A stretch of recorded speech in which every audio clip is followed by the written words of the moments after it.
Welcome back to my channel. This is Dika from Dika's Adventures. Today I am going to enlighten you with my knowledge of lipless crankbaits. But before I do, I would like you to subscribe to the channel. If you've already subscribed, thank you so much. I love the feedback. I love the comments. I love hearing from you. But if you haven't subscribed, would you please subscribe and like or make any comments? And everyone who has subscribed, thank you so much. I love it. I love it, love it, love it. All right, so anyway, I am going to talk about lipless crankbaits. I recently just put out a video, excuse me, that was about fishing pre-spawn and early spring. Now, it has come to my attention that a lot of people shy away from lipless crankbaits. I didn't know that because I exclusively use them in the pre-spawn when the water temperature is like 50 to 55 degrees. Excuse me. So, I use exclusively the LV100 by Lucky Craft. It's the only lipless crankbait I use, and I'll tell you why a little bit later. So I'm going to give you a little precursor on a little learning on the pre-spawn, if you didn't know what the pre-spawn is.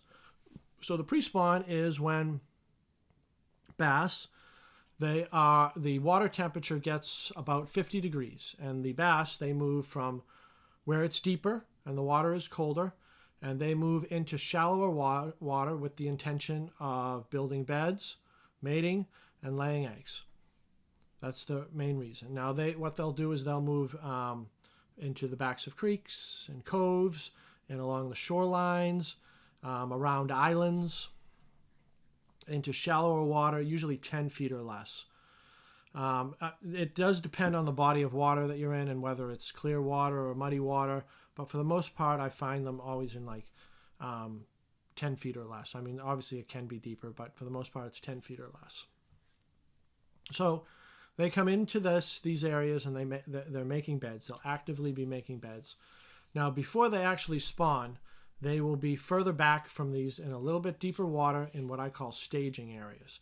And these are the areas that you want to fish in pre-spawn, where it's going to be your chance to get that big monster female bass that is full of eggs. That's when you get these big females. And this is the only time of year that you're going to get those big pregnant bass. So what I consider a staging area is an ambush area, an area where the bass are going to hold up and they're going to feed all day long for when they're just sitting on beds and they're not feeding anymore.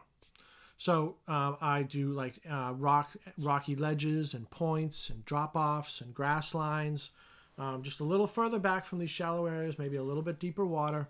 It could be less clarity too, depending on where you fish. And like I said, this is where they're going to feed. So anything that you think is an ambush area, anywhere where bass will be held up, they'll be right on these grass lines waiting for bait fish to come up, or it might be a rocky point where they're just they're down deeper and these fish are going to come over and they're going to nail them, or even drop-offs, ambush points where you think that the bass are held up. And the lipless crankbait is a wonderful, wonderful, wonderful, wonderful tool. I only use it in the pre-spawn. I use other things too, but this is a gem, and I've caught a lot of big fish on a lipless crankbait. So that's my pre-spawn speech.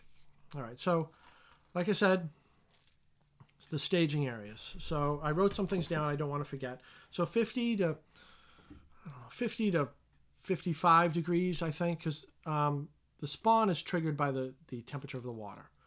So I believe, don't quote me, I think between like 55 and 58 degrees, I think that's when the spawn happens. And these bass, they'll just sit on beds and they'll be guarding it all day long.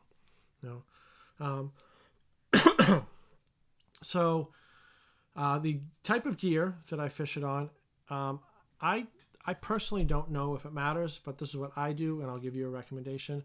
I use a bait casting reel with a 6 to a 7 gear ratio. I think I have one that's a 7-1. I have one that's a 6-8, and I usually use that for lipless crankbaits.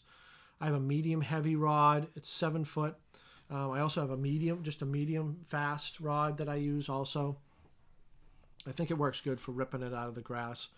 I find that the bass hardly ever want just a straight retrieve. They never want something consistent when it comes to lipless crankbaits. They want real slow and then fast, or real slow and then 2 twitches, or 2 twitches and then real slow. So you have to really mess with it. And really mess with the retrieves until, and you've heard this many times in the bass fishing world, that you have to figure out what the fish want that day. You know, sometimes it's a worm, sometimes it's a jig, sometimes it's a chatterbait. I feel that 9 out of 10 times in the pre-spawn, it's a lipless crankbait. You just have to figure out the retrieve. Excuse me. Grab something to drink here. Sorry about that. So, where was I? Yeah, so you retrieve. You just have to keep messing it up. Just keep screwing with it, and you're gonna find it. And when you get the stop, start, or twitch, just stick with it, and you'll probably hop on fish all day that day. All right, and then you got to come back the next day and then figure it out again. My favorite retrieve for a lipless crankbait it's called a yo-yo. I forget where I learned it from. I learned it from watching YouTube. A guy talked about it, and he says, "Oh, you got to yo-yo the lipless crankbaits." I said, "Okay, sure." So I went out and I tried it. Second time I tried it, I hooked into a monster female, and I've been hooked ever since. Excuse me. So yo-yoing it is, you send it out there and you let it sink down to the bottom. And I like to put it right in grass if I can, or on a rocky point or something. And you're just going to rip it out. So it's going to shimmy out real fast. It's going to make a lot of noise. I don't know if I told you, but these LV100s, they make a lot of noise, a real lot of noise. And so you're going to rip it out, and then it's going to flutter back down, look like an injured fish, and that's when they're going to nail it. They're going to nail it on the fall almost every time. So you're going to rip it out, and then let it slow down, just like a yo-yo, like a children's toy. The yo-yo was invented as a weapon first before it was a children's toy. Food for thought. Anyway, moving on. So it just comes back down, and you don't have to hit the bottom. You want to bounce it over, because this shimmy, so where this attaches, it attaches right there. So when this comes through the column, it's going to go like this. But when you rip it, it's going to go up like that, and it has this shimmy to it. So it's going to make a lot of noise coming down, and it's going to shimmy down again. So give you an idea of what's inside of it. I got this one here. Also LV100. That's all I fish, just an LV100. And this has looks like it's got 4 BBs in the ass end there, and then 2 right there. And like I said, it's loud. I only fish LV100s, and the reason that is because it fits the application. It fits all applications for me to fish lipless crankbaits. Some lipless crankbaits, you can't yo-yo them. Like I tried, what was it, the Spro Uruku Shad. It got wonderful reviews, and I tried that, and I couldn't yo-yo it. And I started to realize that certain ones, they're not all created equal. So like the hooks got stuck on it, and they get all wrapped around the line. So it didn't work good for that application. It works good for bed fishing, though. Really good for bed fishing. But I'm going to do a video on bed fishing, too. So anyway, just hitting my list here, make sure. Oh, this is, so yo-yoing is the best for me. That's what I like. I'll go to that all the time. But you really have to mess with your retrieves with lipless crankbaits. See, this one doesn't have a hook. Sometimes what you can do is, if you are getting caught up a little bit, if you find that you're getting a little bit of grass on it, or you keep catching a twig on it or something like that, this isn't done on purpose. That actually broke. Take that back hook off. Take it off, and when it comes through, it's just going to have that one hook. It's big enough that if a bass grabs it, it's going to hit it, and it's going to catch that hook. Some people will even take this hook off and put a bigger front hook on it, and then take the back hook off.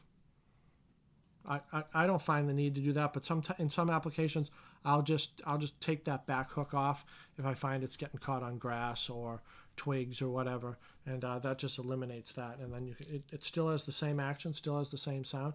I just cut down one of the hooks. They hardly ever short strike this. They gulp it up. It's a reaction bait. All right, it's really good in the wind. You can still maintain accuracy in the wind. So it's because it's heavy. Oh, sorry. It's because it's heavy, and it flies good in the wind. I fish it great on windy days. You know, a lot of us struggle on windy days. You don't know what to fish. A lot of people just throw a spinnerbait, you know, because they heard a spinnerbait's good on a windy day. I think it's good on a windy day. You can chuck it a mile because it's heavy. I think it weighs about a half ounce. LV 100 Lucky Craft. My favorite colors. I like the gold. I like this color. I think it's called Natiki. I think. I thought I had something over there that had the color on it. I like this red one. I like this craw pattern. That's a really cool one too. And you know you're fishing it right when it's all banged up on the nose. If you got rash all on the front of your lipless crankbait, you know you're doing something right, and you know you're fishing it right, because you're going to bang it off everything. You're going to bang it off rocks and sticks and logs and laydowns, and it's going to come through that grass good. All right, that's all I got for you. Be well. Subscribe. Hit the like button. And until next time, I'll talk to you. Be well.